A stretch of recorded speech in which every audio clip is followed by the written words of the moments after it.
Hello mga idol! Tara at ipagpatuloy na natin ang kwento ni Yosong. Sa pagpapatuloy, sa wakas ay makakalagpas na si Yosong sa mad-ulash na yelo at habang paalis na siya ay may napansin siya sa likod. Nilinggan niya ito ng may pagtataka, tinignan niya kung may iba na bang Daisy Polo na dumating, subalit ang makikita natin ay ang isang pamilyar na kamay habang kinukuha ang isang bandila, at ang tao na ito ay walang iba kundi si Taegi Jong, basang-basa ng tubig, makikita natin ang galit sa mga mukha niya. Biglang sumigaw ng malakas si Taegi Jong, sinisigaw ang Storm Dragon of Soan habang tinatawag si Yosong. Makikita natin ang dismaya sa mukha ni Yosong, sa totoo lang nagtaka siya kung saan ba pumunta si Taegi Jong, kaya ngayon ay napagtanto niya na mukhang naligo ito.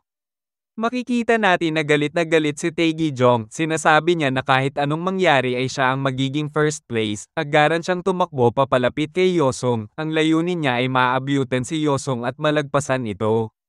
Nagulat si Yosong sa bilis ni Taegi Jong, mas mabilis pa pala ito sa inaasahan niya, sa ngayon ay may agility siya na 86, nagugulat siya sa bilis ni Taegi Jong kahit halos magkaparehas lang sila ng agility, subalit lamang sa karanasan si Taegi Jong sa mga stepping technique, ang masama pa ay ang katawan niya ay patuloy na nakakaranas ng matinding sakit sa bawat lakad na nagagawa niya, kaya niya sana matalo sa pabilisan ito kung nasa normal lang ang katawan niya.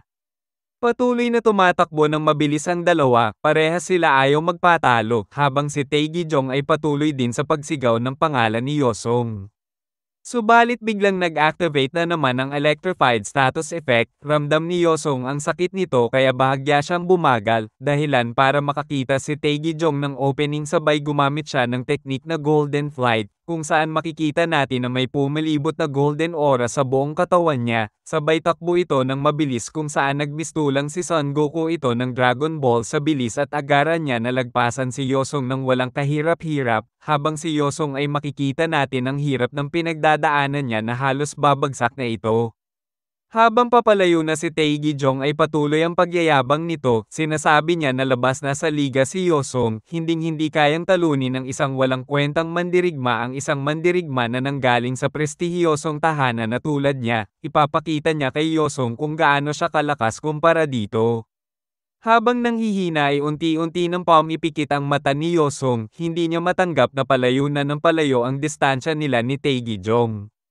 Biglang bumagsak na si Yosong, ramdam niya ang sakit na halos hindi na siya makagalaw, ang sakit na nararamdaman niya ay mas malala pa kaysa ng dati, ngayon ay alam na niya na nasa limitasyon na siya. Naiinis siya sapagkat sana ay hindi niya ginastos ang enerhiya niya sa training dummy kanina, ngayon tuloy ay mukhang hihimatayin na siya, at habang papapikit na ang mata niya ay pinipilit niya pa ito pigilan. Samantalang si Taegi Jong ay tuwang-tuwa habang pinagmamasdan si Yosong, tumatawa siya sapagkat tuluyan niya naunahan at naiwan si Yosong gamit ang golden flight niya, masayang-masaya si Taegi Jong sapagkat sigurado na ang pagkapanalo niya, subalit biglang may nagsalita at sinasabihan siya na mangarap ng gising, habang makikita natin ang isang bandila sa makapal na hamog, nagulat si Taegi Jong sa nakikita niya, may isang tao na mas nauunahan na siya subalit hindi niya ito makilala kung sino dahil sa kapal ng hamog, hanggang sa makilala na niya kung sino ito, at nagulat siya sa nakikita niya. Sa kabilang banda ay pinipilit pa din ni Yosong ang tumayo, kahit nahihirapan na siya ay ayaw niya sumuko, naalala niya ang mga sinabi noon ni Master Honjin na kapag gusto, may paraan, anumang bagay ay posible na may sapat na pokus at lakas, itigil ang pagiging batang iyakin.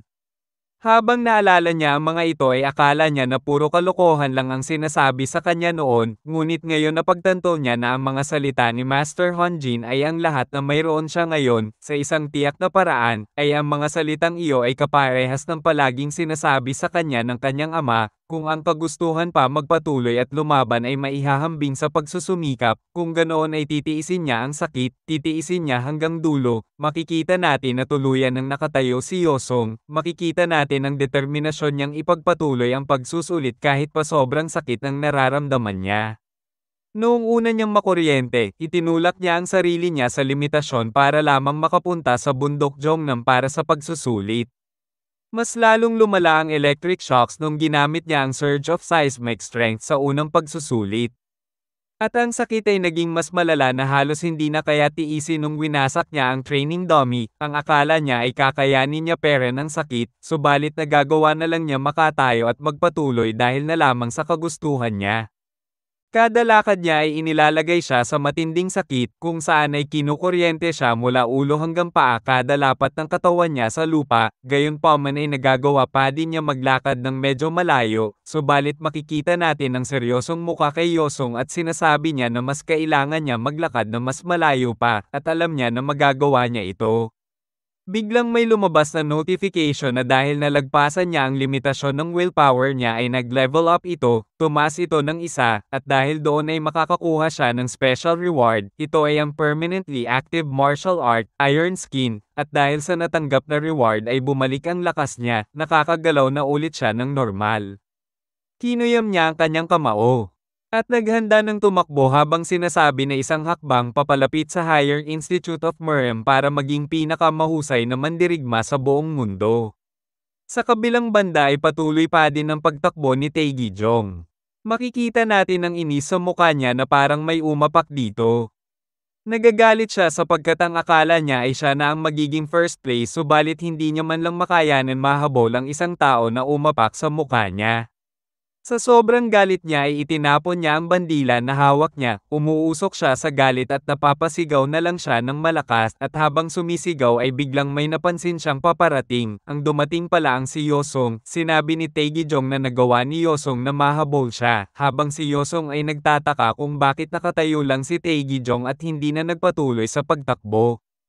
Nagagalit si Taegyeong na sinasabihan si Yosong na hindi na ulit siya matatalo lalo na sa isang katulad mo. Subalit patuloy lang si Yosong sa paglalakad palapit sa kanya at sinasabihan na kung ayaw ni Taegyeong magpatalo ay dapat magpatuloy na ito sa pagtakbo. Matapang na sumigaw ito at sinabing hindi na siya tatakbo pa, hindi na rin niya hahayaan si Yosong na makalagpas sa kanya.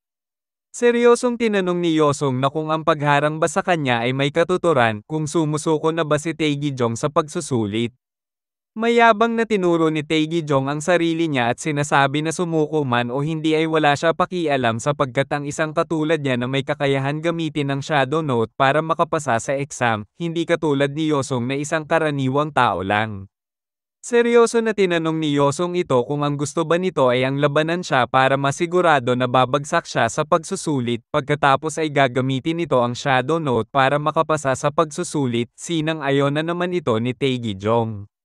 Nagagalit na sinabi ni Yosong na mukhang sinasagad na ng Jongnam sect ang pagiging kaiyahiya ng mga ito, subalit ay okay lang iyon sa kanya, plano din naman niya suntok-suntukin ang napaka-inutil nitong pagmumuka kaya mas maganda na ngayon na niya ito gawin mismo, habang makikita natin ang gulat sa mukha ni Taegyeong sa mga narinig niya. Sinabi ni Yosong na may gusto siya tanungin kay Taegyeong, tinanong niya ito kung ano ba ang masamang nagawa niya kung bakit galit na galit ito sa kanya kahit na hindi naman sila magkakilala o nagkita noon, mayabang lang nang umiti si Taegyeong at sinasabi niya na walang partikular na rason, nagulat si Yosong sa sinagot sa kanya, mayabang naman na sinabi ni Taegyeong na sa totoo lang daw ay ang pag-iral ni Yosong sa mundo ay ikinakainis niya, naiirita siya na ang isang katulad ni Yosong ay nakakakuha ng atensyon ng lahat. Nadismaya naman si Yosong sa dahilan nito, napagtanto niya na naiingit lang ito sa kanya, subalit seryoso na sinabi niya na bibigyan na niya ito ng rason para kamuhiin siya. Mayabang naman na sinabi ni Taegyeong na handa siya para dito, subalit habang nagyayabang ay biglang may isang kamay na humawak sa ulo niya, at malakas itong itinulak pababa na kinagulat naman ni Taegyeong, hanggang sa tumama ito sa tuhod ni Gyeonghon at sa lakas nito ay makikita natin ang talsikan ng maraming dugo. Habang umuubo ay namuti ang mga mata ni Taegyeong, pati mga ngipin niya ay nabasag, binitiwan na ni Gyeonghon ito at agara naman na bumagsak ito, habang si Yosong ay nagugulat sa nangyayari. Komendat si Gyeonghon habang sinasabi na makakapal ang hamog at madilim na paligid ang pumapalibot sa kanila, hindi ba daw naiisip ni Yosong na ito ay isang perpektong panahon para sa kanya. Sa kaiblang banda ay makikita natin na patuloy pa din napapalibutan ng hamog ang Jongnam sect. Naiinis ang isang administrador habang nanginginig sa lamig at iniisip niya na kung bakit ang matatanda na ito ay ginusto maghintay sa labas ng buong gabi kaysa maghintay sa loob ng palasyo. Samantalang sinabi ni Tanda na lumiliwanag na, ayon naman kay Master Bongnam na wala pa din nakakabalik kahit na mag-aalas 5 na ng umaga, sa palagay niya ito ay isang mahirap na pagsubok pagkatapos ng lahat. Tinanong ni Tanda kung ang satinjin ba daw ni Master Bongnam na si Yosong ang mangganguna ulit, sinabi ni Master Bongnam na hindi siya sigurado, kaya mas maganda na tignan na lang nila mamaya. Kumpiyensado naman na sinabi ni Grandmaster Quan na sa pagkakataon na ito ay iba na ang magiging resulta. Sumang-ayon naman si Master Bongnam subalit hindi nila alam kung sino sa mga Daisy Polo ang mangunguna sa pagkakataon na ito.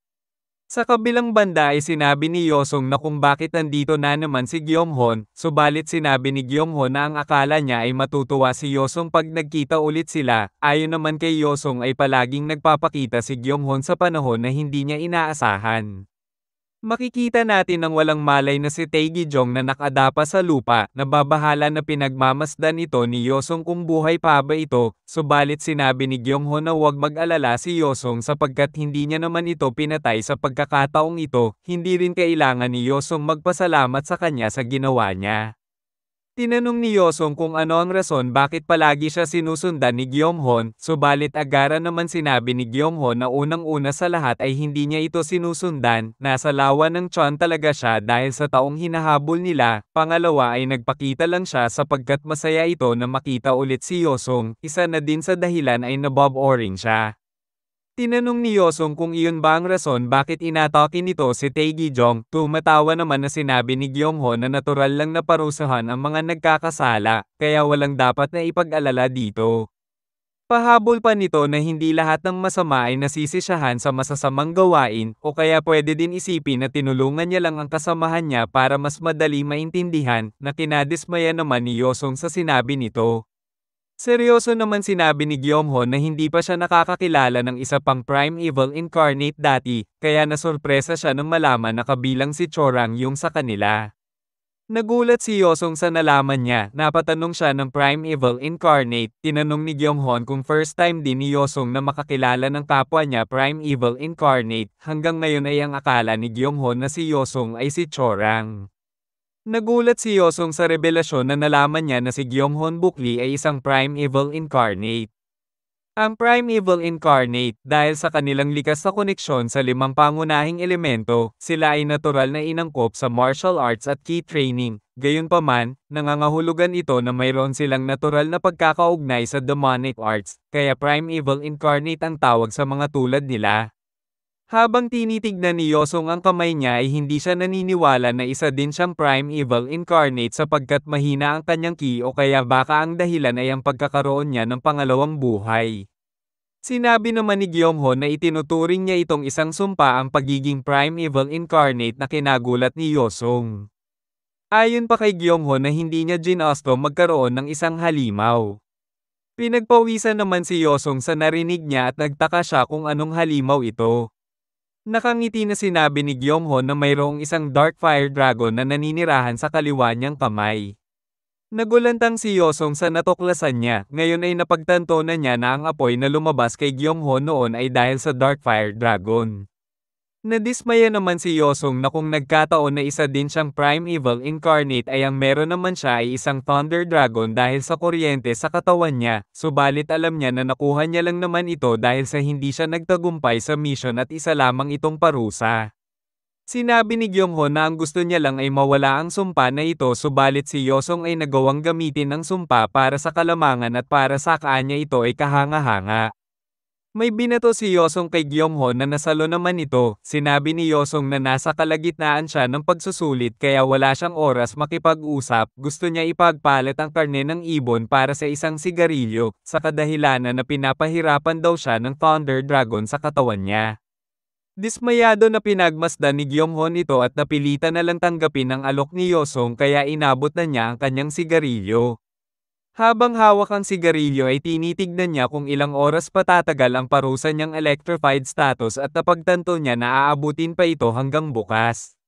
Biglang nakalapit sa kanya si Gyonghon at tinatapik ang balikat niya habang sinasabihan siya na good luck sa natitirang pagsusulit niya. Nagpaalam na din ito habang sinasabi na magkita na lang ulit sila sa hinaharap. Nagtaka si Yosong na umalis na talaga si Gyonghon, na pagtanto niya na gusto lang talaga nito na bumati sa kanya. Biglang lumitaw si Giho, papalapit sa kanya habang may dalang bandila na kinagulat ni Yosong, kahit si Giho ay nagulat nang makita si Yosong. Naiinis si Giho nang makita na nauunahan na naman siya ni Yosong. Sinabihan naman ni Yosong na hindi man lang ba tatanungin ni Giho kung ano ang ginagawa niya dito, subalit sinabi lang ni Giho na kung bakit niya papapansinin yun kung natalo na naman siya sa laban. Napagtanto niya na wala talagang common sense ang mga taong nakasalamuhan niya. Nakangiti na sinabi ni Yosong na hindi na rin naman daw masama ang maging third place, at saka ang bandila naman na dala ni Giho ay marka. Nagtaka si Giho kung bakit third place, ang alam niya ay dapat pang fourth place na siya. Habang nangungulangot ay sinabi niya na dumating siya sa lawan ng Chon na apat na lang ang natitirang may markang bandila. Nagtaka si Yosong sapagkat ang alam niya na ang isa ay hawak niya, ang pangalawang bandila ay yung kay Taegijong. Nagulat si Giho nang malaman niya na kahit si Taegijong ay naunahan siya. Naguguluhan si Yosong kung nasaan ang isang bandila. Sa lugar ng Jongnam Sect ay sa wakas ay umaga na. Patuloy pa din na naghihintay ang tatlong matanda kung sino ang mauuna dumating.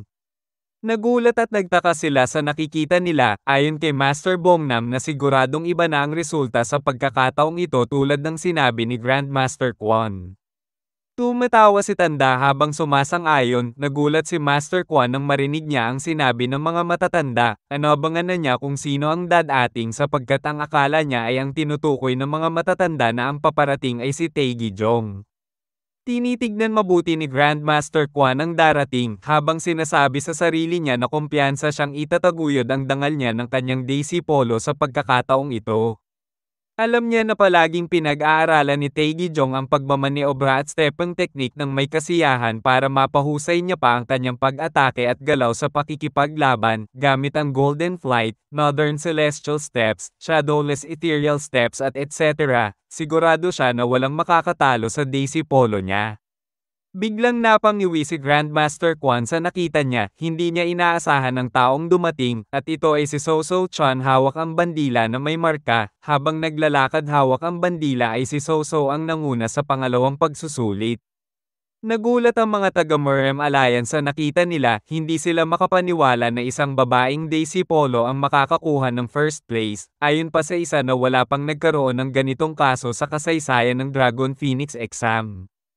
Kahit ang mga natanggal ng mga Daisy Polo ay nagulat sa naging resulta ng pagsusulit, namangha din sila at ayon pa sa isa na sobrang ganda din ng naging first place sa pangalawang pagsusulit. Tinanong ng taga Jongnam Sect kung sino ang babae na ito, sinagot naman siya na si Soso Chan ang babae na ito na nakakuha din ng ikatlong pwesto kahapon, habang makikita natin ang tuwa sa mukha ni Soso nang malaman niya na siya ang first place.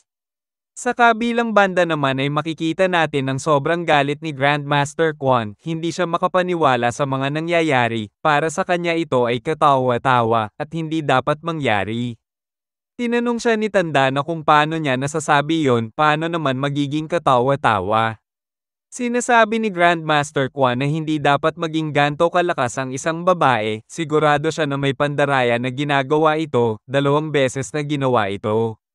Galit na galit ang matanda sa mga pangmamaliit ni Grandmaster Quan kay Soso. Sinabi nito na 2 beses na pinatunayan ni Soso ang sarili niya tapos iinsultuhin lang nito. Hinampas ni Tanda ang kanyang tungkod habang sinasabi na masyado siyang nadismaya at hindi magandang tignan ang inaasal ni Grandmaster Quan. Pahabol niya pa na siya si Ma Hulyon ay kahit kailan hindi tinuruan si Grandmaster Quan na umasta ng ganito. Nagagalit na sinabi ni Tanda na hindi importante ang kasarian sa martial art kung kinukonsidera ba daw ni Grandmaster Quan na mas may kakayahan siya kaysa sa mga Supreme Golden Monk o sa tingin nito na mas malakas siya kaysa sa Blade Empress ng Sanggan na tinagurian na pinakamalakas na babaeng mandirigma sa Merem. Kinakabahan na humihingi ng kapatawaran si Grandmaster Quan sa masyadong walang ingat niyang pagsasalita.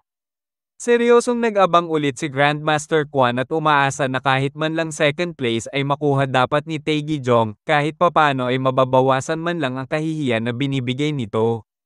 Masaya na tumatawa si Master Bongnam sa nakikita niyang paparating, hindi niya alam kung bakit natagalan ito kung napasarap ba daw ang tulog nito, habang si Grandmaster Quan ay parang sinakloban ng langit at lupa sa nakikita niyang dumating, sapagkat ang dumating ay ang ating bida na si Yosong, at sa likod naman niya ay si Gihon na halos nauna lang ng konti si Yosong. Nagulat si Soso at ang administrador sa mga dumating, mayabang naman na sinasabi ni Soso na buti ay nakarating na sila, halos naglakad lang daw siya makarating dito dahil masyado siyang nababagalan sa dalawa. Nagtataka ang dalawa nang makita nila na si Soso ang nakakuha ng first place, hindi makapaniwala si Yosong sapagkat alam niya na siya ang unang nakarating sa lawa ng Chon.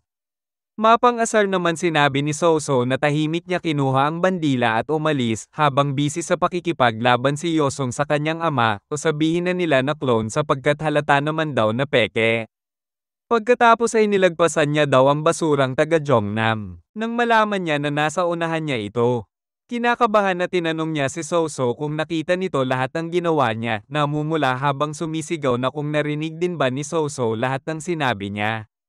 Nilapitan siya ni Soso at tinatanong kung ano ba ang mga bagay na pwede sabihin ni Yosong, habang si Yosong ay naninigas sa kahihiyan sa mga pinagsasabi niya. Mapang-asar naman na sinabi ni Soso na kung ang pinag-uusapan ba ay ang sinabi ni Yosong tungkol sa kanya, nagulantang si Yosong sa narinig niya, ang iniisip niya na ang tinutukoy ni Soso ay ang opinyon niya tungkol sa pagpapakasal. Habang naninigas sa kahihiyan ay tinatawag siya ni Soso na fellow disciple Dan, kahit si Giho ay tinatawag na si Yosong at tinatanong kung okay lang ba ito. Mapang-asar naman na sinabi ni Soso na niloloko niya lang ito, sinusubukan niya lang malaman kung may mga masasama bang mga sinabi si Yosong tungkol sa kanya. Patuloy na wala sa sarili si Yosong, nagugulat din siya na tinawag siya na fellow disciple Dan, nagtataka si Soso sa nangyayari kay Yosong, hindi niya alam kung hinimiti na ba ito. Patuloy ang kulitan ng tatlo habang si Yosong ay hindi pa rin gumagalaw na parang namatay na. Sa kabilang banda ay lumapit ang isang taga-Merem Alliance sa tatlong matatanda. Tinanong ni Tanda kung anong meron, sinabi naman ng taga-alliance na may masamang balita, sinasabi nito na maraming mga administrador ng pagsusulit ang natagpuan na wala ng mga malay sa ginanapan ng pagsusulit, ayon sa mga bakas na naiwan, naniniwala sila na may kinalaman ng First House of Chaos sa mga nangyari.